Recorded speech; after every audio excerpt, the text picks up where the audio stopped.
Welcome to ijdm. Well, today, what's been dubbed by a few different people on YouTube and other services as the holy grail of DOS computing. And I think some of you may already know who that is, but this is the Compaq 5000 LTE. It's one of the few laptops that actually has the 640 by 40 screen, which is perfect for DOS gaming. So here's the problem. It fires up sometimes and it's perfectly fine. Other times it doesn't, but I figured out most of it was with the actual BIOS. If it has the newest BIOS that they issued, it would just hang forever. But since I've flipped it back and flashed it again, it's fine. And I do have the battery. I don't know if it's required with these Compaqs, but I'm new to this. I'm better with the IBM ThinkPads. And we got this, and somebody could probably explain it, got this weird little thing on the screen going. It's like little green dots, like almost like just little dots, and some of them are different sizes. And sometimes it totally disappears and it's gone, and then other times it's more apparent. It's usually when you first power it on, like I just did. And I don't know if you can see with the camera, and I'm not going to adjust it. They're definitely there. So I'm just gonna, I'm actually booting off of floppy disk right now just to show this computer, because why else would you tune in and see what's going on. So we fired up this game and well, is there audio? Yeah, there is, and probably need some deoxit in the volume control, but there is volume, and I mean the screen looks awesome. I did figure out, and I did try to do an earlier video where it was dark, and then for some reason I just kind of pushed right here and it brightened right up. So I don't know if it's something with the fluorescence or whatever controls the lighting. But here's the problem I'm having, and here's the question to all of you, and I'll be glad, I'll be straight up on this. If there's somebody who wants to donate one, I need what's missing from this computer that would make this thing great, and that is, and it's hard to fold down unless I bring it to the edge of my desk because of the way they designed this, is the actual caddy. And why is that important? Well, I don't necessarily need the hard drive, I need the caddy because there's a proprietary adapter, which for some stupid reason, a lot of these computer companies had an adapter and then it went to a standard one that basically every computer or laptop had, that was a smaller version of what they use in full-size computers.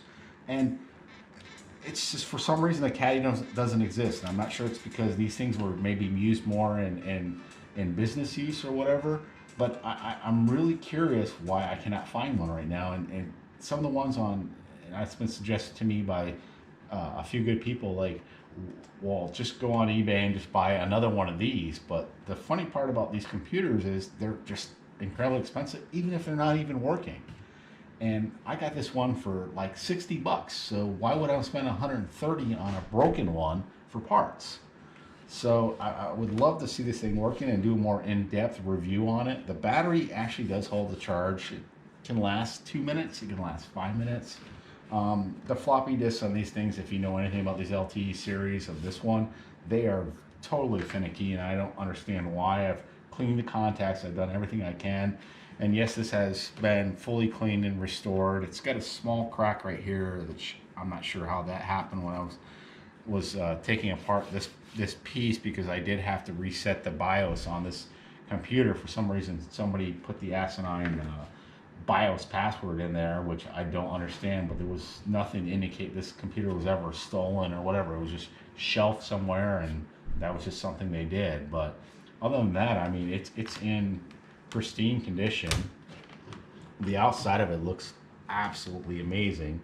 But like I say, the problem with it is all I can do is run floppy drive games, which is totally finicky. And if you want to see the backside, and surprisingly, the BIOS battery pack that's on the bottom part right here actually does still function. It's actually got a charge to it. I ran a test on it with a multimeter meter, and it actually does work. So I'm just curious if anybody on the planet may know where the heck do I find the hard drive caddy or the adapter at least. that I can switch this over. And my plan is, like I've done with other ThinkPads and other computers of this era, is replace the actual spinner drive with an actual solid state CF card adapter system, which works absolutely perfect in these old laptops. So if anybody has any ideas, let me know. Contact me however you can. I'm not sure if I can give out my email, but I'm sure you can find my contact info or contact me through the YouTube channel. So let's see where this goes and see if we can get this working. And actually, my plan is probably just put Windows 95 on here. It's just easy to transfer files on and off, but I mainly would use it in DOS mode. So that's why the CF card would work perfect on it. But again, without the adapter, it's limited to just these, running floppy disks, which this drive is just, I don't know what is going on with it, but it has been cleaned. I have gone through the insides of it and cleaned out all the dust bunnies and stuff. Fan's a little noisy, but it does work perfectly. So any suggestions? And for now, that's it.